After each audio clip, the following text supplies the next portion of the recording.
साथियों नमस्कार, मैं हरिश्चंद्र बंडवाल। दोस्तों, इस समय हर तरफ मीडिया में बिहार ही बिहार है, नीतीश कुमार है, लेकिन साथ में भारतीय जनता पार्टी है। अलग अलग एंगल है। आज जब इस्तीफा हो चुका है और उसके बाद नई सरकार का गठन भी हो गया है, तो आप समझ लीजिए कि एक नई कहानी लिखी जा रही है। लेकिन यह कहानी क्या वाकई ऐसी है जिसका उदाहरण दिया जा सके? अब यह तो समय के गर्त में है, लेकिन आज जब नीतीश कुमार ने 5वीं बार पलटी मार करके 9वीं बार शपथ ली है, तो निश्चित रूप से बिहार की राजनीति के लिए एक ऐसा अध्याय है जो हमेशा याद रखा जाएगा। और बहुत अच्छे या सुखद तौर पर रखा जाए ये तो कहा नहीं जा सकता, लेकिन आज जो कुछ भी हुआ है वो भारत की राजनीति को नए सिरे से लिखने वाला है। और आज मैं जिस बात को आपके सामने रखने के लिए आया हूं, कुछ पॉइंट्स आपके सामने रख लेता हूं ताकि आपको पता चल सके कि इसमें ऐसी कौन सी बात है जो किसी ने दिखाई नहीं। घटनाओं को तो हर कोई दिखा सकता है, लेकिन घटनाओं के पीछे की कहानी क्या है, सच क्या है, वो देखना जरूरी है। अब देखिए, शपथ से पहले रामलला की शरण में नीतीश का प्रायश्चित। आपको लगेगा कि ऐसा क्या हो गया, ऐसी कौन सी घटना हो गई जो किसी ने दिखाई नहीं। लेकिन आपको जब मैं तस्वीरें दिखाऊंगा ना, तब आपको आश्चर्य होगा कि अच्छा जिस सरकार में भगवान राम को लेकर आपत्तिजनक शब्द कहे जा रहे थे, मंदिर को लेकर, वहां नीतीश कुमार प्रायश्चित कर रहे हैं। और शपथ से पहले की बात है, बड़े ध्यान से देखिएगा। इसके अलावा 50 दिन में अमित शाह ने सौगंध पूरी की। कौन सी सौगंध, किस प्रकार के और कैसे 50 दिनों में? ऐसी तो कोई सुगबुगाहट नहीं थी, वो आपको दिखाऊंगा। तीसरा, मिशन 2024 के लिए भारतीय जनता पार्टी ने, अमित शाह, पीएम मोदी जिस मिशन को लेकर चल रहे हैं, उसमें चौथी सीढ़ी पार कर ली है। जी हां, और ये चौथी सीढ़ी ही समझ लीजिए कि बहुत बड़ी सीढ़ी, आखिरी सीढ़ी भी अगर कह दें तो गलत नहीं होगा। अभी मैं आपको वो भी दिखाऊंगा। और चौथा, इंडिया अलायंस में कैसे मातम मच गया है, चारों ओर चीख पुकार है, गाली गलौच है, वो भी आपको दिखाना बड़ा जरूरी है। तो सबसे पहले, आज जब बिहार बदल गया है, नई सरकार का गठन हो गया। मैं तो कहीं एक जगह पढ़ रहा था कि ये दुनिया के अकेले ऐसे मुख्यमंत्री हैं जो मुख्यमंत्री बनने के लिए मुख्यमंत्री के पद से इस्तीफा देते हैं ताकि मुख्यमंत्री की कुर्सी पर क्लेम कर सकें और मुख्यमंत्री बनने के लिए दूसरे से मदद ले सके। बड़ी दिलचस्प कहानी, बहुत सारी कहानियां अभी आपको देखने को मिलेंगी, लेकिन पूरा हो गया है। उप मुख्यमंत्री बदल गए, लेकिन मुख्यमंत्री वही है। लेकिन सवाल यह है दोस्तों कि आखिर कैसे रामलला की शरण में नीतीश ने प्रायश्चित की, यह जानना जरूरी है। लेकिन उससे पहले आपको उनका बयान दिखाता हूं, जिसमें वो कहते हैं कि आखिर उन्होंने क्यों छोड़ दिया, क्यों उस सरकार को बर्खास्त खत्म कर दिया और उसके बाद भाजपा के साथ जाने का फैसला किया। ये बयान पहले आप सुन लीजिए। आज हमने मुख्यमंत्री से इस्तीफा दे दिया और जो सरकार थी उसको भी समाप्त करने का हमने आज गवर्नर साहब को दे दिया। अरे इसलिए नौबत हुई है कि ठीक नहीं चल रहा था। लोगों की राय, अपने पार्टी के लोगों की राय, चारों तरफ से राय आ रही थी, तो हमने सब लोगों की बात को सुन लिया। तो इसीलिए आज हमने इस्तीफा दे दिया। अब ये जो भी सरकार थी वो समाप्त कर दिया गया। देख रहे हैं ना, बोल रहे हैं सब ठीक नहीं चल रहा था और मौन साध लिए थे, चुप्पी साध लिए, तो दिख भी रहा था बहुत सारी चीजें कि इधर कांग्रेस और जेडीयू मिलकर के, आरजेडी मिलकर के बैठक कर रही है, शांत है। तो ये तो खैर दिख रहा था और खुलकर कह रहे हैं कि ठीक नहीं चल रहा था। लेकिन रामलला के आगे प्रायश्चित अभी दिखाता हूं। उससे पहले भाजपा के दिग्गज नेता, जो अध्यक्ष भी बिहार के, और उसके बाद इतनी बड़ी जिम्मेदारी, सम्राट चौधरी, जिनके बड़े बयान वायरल हो रहे हैं नीतीश कुमार के खिलाफ, तो उनका बयान कैसे वो बताते हैं कि नीतीश कुमार के लोग आए और उन्होंने समर्थन मांगा। बड़े ढंग से हुआ है दोस्तों, भाजपा में ऐसी हड़बड़ी नहीं कि कुछ का कुछ हो जाए, तरीके से। ये भी बयान आपको सुना देता हूं, सुन लीजिए। बिहार में जंगल राज नहीं बन सके, इसके लिए भारतीय जनता पार्टी के पास जब प्रस्ताव आया आदरणीय नीतीश कुमार जी का, और उनके दूत के तौर पर संजय झा जी यहाँ आए, हम लोगों को प्रस्ताव दिया, तो हम लोगों ने समर्थन का निर्णय लिया। और पार्टी का जो दायित्व है, एक सामान्य कार्यकर्ता के तौर पर पार्टी को मजबूत करना और देश के यशस्वी प्रधानमंत्री जी के नेतृत्व में 2024 में 40 की 40 सीट जिताकर बिहार से देने का संकल्प भी हम लोगों ने लिया है। जानते हैं दोस्तों, मैं जब खुद ये बयान सुन रहा हूं ना, तो मुझे बहुत सारे पुराने बयान याद आते हैं। मैं तो आपको दिखाता रहा हूं ना, तो मुझे भी लगता है कि अभी तो इतिहास में इन अध्यायों को लिखना बड़ा बाकी है। लेकिन खैर, अभी इसको छोड़ दीजिए। अभी तो मैं सबसे पहले आपको एक तस्वीर दिखाता हूं, देख लीजिए। नीतीश कुमार इस्तीफा देने पहुंचे थे आज सुबह सुबह राज्यपाल के साथ, मुस्कुरा रहे हैं। इस्तीफा देते समय कौन मुस्कुराता है, लेकिन पता है कि आने वाले समय में होगा क्या। मगर इस तस्वीर में एक बड़ी खास चीज है दोस्तों। देखिए, माननीय राज्यपाल और नीतीश कुमार के बीच जो मूर्ति लगी है, रामलला की मूर्ति है, भगवान राम की मूर्ति है। और संकेतों में ये बहुत बड़ी घटना है दोस्तों, इसको हल्के में मत लीजिए, क्योंकि ये बिहार की सरकार है जिसमें आरजेडी के लोगों ने, मंत्रियों ने किस प्रकार से भगवान राम के बारे में आपत्तिजनक बयान दिए, मैं आपको दिखा चुका हूं। 4 बयान मैंने कल ही आपको दिखाए।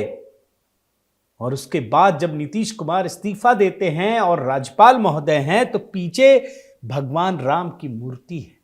इसका मतलब है कि नीतीश कुमार ने जो चुप्पी साधी थी, मौन धर लिया था, और उनको पता चल रहा था अच्छा नहीं हो रहा है कई सारी चीजों में। रामचरितमानस के समय आपने सुना होगा ये अच्छा नहीं हो रहा है, तो नीतीश कुमार ने प्रायश्चित करने का प्रयास किया। संकेतों में ही सही दोस्तों, ये बहुत बड़ी खबर है, किसी ने नहीं दिखाई, और इसीलिए मैं इसे एक सुखद संयोग मानता हूं, और इसीलिए मैं भारतीय जनता पार्टी के इस कदम का स्वागत करता हूं। अब मैं दूसरी चीज आपको दिखाता हूं कि 50 दिन में अमित शाह ने कैसे सौगंध पूरी की। बड़ा लोग कर रहे थे ना, उतावले थे, मचल रहे थे कि बिहार से ही सब हो जाएगा। लो, बिहार से ही होने वाला। अब देखिए इस तस्वीर को, नीतीश कुमार अमित शाह का स्वागत कर रहे हैं। जानते हैं कब की तस्वीर है? 10 दिसंबर की, पिछले ही महीने 10 दिसंबर, ज्यादा दिन नहीं, वे 50 दिन हुए हैं। बिहार पहुंचे थे। दूसरी तस्वीर देखिए, कैसे मुस्कुराते हुए हैं। अब अगर मुझे कोई इस तस्वीर के बारे में डिकोड करने के लिए कहे ना, तो मैं आपके सामने क्या कहूंगा पता है? अमित शाह जी क्या कह रहे होंगे? हो गया ना, आपके दिल को ठंडक हुई, आपको लग रहा था कि आप प्रधानमंत्री बना दिया जाएगा। भैया, अगर आप प्रधानमंत्री बन जाए तो जाइए, चले जाइए। यही बोल रहे होंगे मोदी और शाह कि आप जाओ, अगर आप प्रधानमंत्री बन सकते हैं तो मेरा ही नाम लोगे, आप कोशिश करके देख लो। तो इनको अब जब मिले होंगे तो बोले होंगे अब तो हो गया, कहां गए? क्यों अपने जीवन की अंतिम पारी, जो सियासी जीवन की अंतिम पारी है, उसको क्यों बदनाम कर रहे हो? कुछ मिला क्या? संयोजक बने क्या? पीएम के उम्मीदवार बने क्या? सीट भी नहीं मिलेगी। और मैं कल तो किसी दूसरे जो मोदी विरोधी हैं उस ऐसे पत्रकारों के बयान सुन रहा था, उन्होंने बताया कि नीतीश कुमार ने ये सर्वे कराया है जिसमें पता चला कि इनको 5 भी सांसद नहीं मिलेंगे। तो अमित शाह की बात समझ में आ गई नीतीश कुमार को, और ये 50 दिन पुरानी बात है। तब उनको लगा कि यार यहां तो कुछ मिलना नहीं है, ना तो प्रधानमंत्री पद का उम्मीदवार बनेंगे, ना संयोजक, कुछ नहीं, जीतेंगे नहीं, ऊपर से जो सांसद है वो भी गए। तो ये बहुत बड़ी बात थी। भाजपा क्यों समर्थन दिया वो अलग कहानी है, लेकिन नीतीश कुमार क्यों आए ये बड़ा महत्वपूर्ण है दोस्तों। और इसीलिए आपको ये मैप दिखाता हूं, आप देख लीजिए। इस मैप से आपको पता चलेगा कि कैसे भगवा रंग में चारों ओर रंग गया है। इसमें जम्मू कश्मीर, लद्दाख को छोड़ दिए, वहां पे भी भाजपा का ही शासन है भाई, वो तो डायरेक्ट है, बल्कि सरकारी छोड़ दीजिए। तो पूरा देश इस समय भगवा रंग में रंगा है। ऊपर जो 2 राज्य दिख रहे हैं, एक हिमाचल और एक पंजाब, बीच में दिल्ली, और इधर बंगाल, और 2 राज्य ऐसे हैं जहां किसी की सरकार नहीं। अब देखिए, एक ओडिशा है, इधर आंध्र प्रदेश है, बाकी इंडिया अलायंस के राज्यों चारों तरफ भगवा राज। मैं देख रहा था 60% आबादी पर इस समय भगवा राज है और 50% से अधिक एरिया, बल्कि उससे भी अधिक। तो ये स्थिति है दोस्तों जब लोकसभा चुनाव एकदम बिल्कुल सिरे पर है।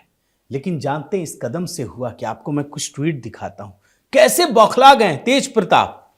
गिरगिट तो बस यूं ही बदनाम है, रंग बदलने की रफ्तार से तो पलटिस कुमार को भी गिरगिट रत्न से सम्मानित करना चाहिए। देख लीजिए, अभी बड़े प्यारे थे, प्रिय थे, चचा थे रोहिणी आचार्य, इनका तो कहना ही नहीं। देखिए क्या है, एक कूड़ेदान की तस्वीर लगाई है, कूड़ा गया फिर से कूड़ेदानी में और कूड़ा मंडली को बदबूदार कूड़ा मुबारक। बदबूदार कूड़ा मतलब नीतीश कुमार के लिए बदबूदार कूड़ा, अभी चचा अब बदबूदार कूड़ा और ये गिरगिट रत्न। लेकिन मजेदार आपको बयान सुनाता हूं मल्लिकार्जुन खड़गे, जिनको अपनी पार्टी के बारे में तो पता ही नहीं होता, और वो जनाब मतलब बोल रहे हैं कि हमको डिप्टी सीएम और लालू, डिप्टी सीएम मतलब तेजस्वी और लालू परिवार ने बता दिया था कि आया राम गया राम होने वाले, तो काहे इतना लपेटे हुए थे। सुन लीजिए बयान। ये सूचना तो हमको बिहार के डिप्टी चीफ मिनिस्टर और लल्लू प्रसाद दोनों ने दिए थे और आज वो सच हुआ। ऐसे देश में तो बहुत से लोग हैं, आया राम गया राम, बहुत लोग। और कांग्रेसियों की हालत दोस्तों आप सोच नहीं सकते, कैसे बौखला गए। अलबल बयान, जो जिसको मन में आ रहा वो दिया जा रहा है। जयराम रमेश को देखिए, बार बार राजनीतिक साझेदार बदलने वाले नीतीश कुमार रंग बदलने में गिरगिटों को कड़ी टक्कर दे रहे हैं। इस विश्वासघात के विशेषज्ञ और इन्हें इशारों पर नचाने वालों को बिहार की जनता माफ नहीं करेगी। बिल्कुल साफ है कि भारत जोड़ो न्याय यात्रा से प्रधानमंत्री भाजपा घबराए हुए हैं और उससे ध्यान हटाने के लिए राजनीतिक ड्रामा रचा गया है। बढ़िया है भैया, आपको इस खुशफहमी में रहना चाहिए। मैं तो गलत फहमी भी नहीं बोल रहा, खुशफहमी कि भारत जोड़ो न्याय यात्रा से गजब हो गया, जहां जा रहे हैं वहीं कुछ ना कुछ हो रहा है। बंगाल जाने से पहले ही बंगाल का साफ, बिहार जाने से पहले बिहार साफ। और ये देखिए श्रीनिवास, ये भी बड़े इनको नेता बनाए हुए कांग्रेसी, नीतीश बाबू, और ये गिरगिट की तस्वीर लगाए हुए हैं। तो ये स्थिति है दोस्तों। लेकिन आज सुबह आरजेडी को मने जैसे कहते हैं ना, आधा मन में आधा बाहर, पता ही नहीं है, वो वाली कहानी। आज सुबह सुबह बहुत सारी खबरें जो है अलग अलग अखबारों में प्रकाशित करवाया। धन्यवाद तेजस्वी, जो आपने कहा किया, और पता नहीं क्या क्या, 4.5 लाख नौकरी, जो भी हुआ होगा सारी चीजों को लेकर के कहा जा रहा है। लेकिन एक महत्वपूर्ण बात आपको बतानी जरूरी है दोस्तों। ये जो इंडिया अलायंस के लोग हैं ना, वो 4 राज्यों के दम पर मोदी जी को कहते थे, चुनौती देते थे, उछल रहे थे कि आपको अब हम हरा देंगे, खत्म कर देंगे। जानते हैं 4 राज्य कौन कौन थे? अब बताना बड़ा जरूरी है। महाराष्ट्र, कर्नाटक, बंगाल, बिहार। इनको लग रहा था बस गए, और कांग्रेस को बहुमत। अब आप सोचिए एक एक करके। महाराष्ट्र क्या हुआ? महाराष्ट्र में उद्धव ठाकरे की पार्टी गई, खत्म, शिंदे के पास आ गई, और शरद पवार वो भी उनका भतीजा ले गया। तो महाराष्ट्र तो गया, खत्म, अब तो कहीं नहीं आप, न 3 में न 13 में। दूसरा राज्य कर्नाटक, इनकी सरकार बनी तो लगा कि एकदम अब तो गए, बहुत सीट आई थी ना भाजपा को। लेकिन जैसे ही जेडीएस को अपने पाले में किया, देखिए स्थितियां कैसे बदल गईं कर्नाटक की। सबको समझ में आने लगा, और अब तो सर्वे भी दिखा रहे हैं कि वहां प्रचंड सीटें आ रही हैं भाजपा को। लोकसभा की बात बता रहा हूं। तीसरा राज्य बंगाल, इंडिया अलायंस जो है स्वाहा, और वहां पर मुस्लिम वोट के लिए झगड़ा हो रहा है, बाकी जगह पे भी हो रहा है, यानी बंगाल भी गया। और चौथा राज्य बिहार। बिहार सामान्य राज्य नहीं है दोस्तों, क्योंकि इंडिया अलायंस को बनाने वाला शख्स नीतीश कुमार, वो ही लेकर उड़ गए, उसी को मैं तो देख रहा हूं ना। तो आने वाले दिनों के लिए बिहार की राजनीति एक नई राजनीति लिखने वाली है। और रामलला प्राण प्रतिष्ठा के बाद मैंने आपको कई बार दिखाया कि चमत्कार हो रहे हैं, तो उसको भी इसी सिरे में गिनिएगा। ये बहुत बड़ा चमत्कार है दोस्तों। तो उम्मीद है दोस्तों आपको मेरी ये कहानी अच्छी लगी होगी, और आप कमेंट कीजिए, जय श्री राम आप भी लिखिए ये सब रामलला की महिमा है। जो गाली देने वाले लोग थे ना रामलला को, रामलला के नाम पर जो विवाद खड़ा कर रहे थे, उन लोगों को अगर जवाब देना है तो आप अपनी भावनाएं लिखिए, और कुछ ना लिख सके तो जय श्री राम कमेंट में लिखिए। लाइक कीजिए, साथ में सब्सक्राइब कीजिए, और जो ये घंटी है वो भी जरूर दबाइएगा, और अपना प्रेम और स्नेह बनाए रखिए दोस्तों। जय सिया राम।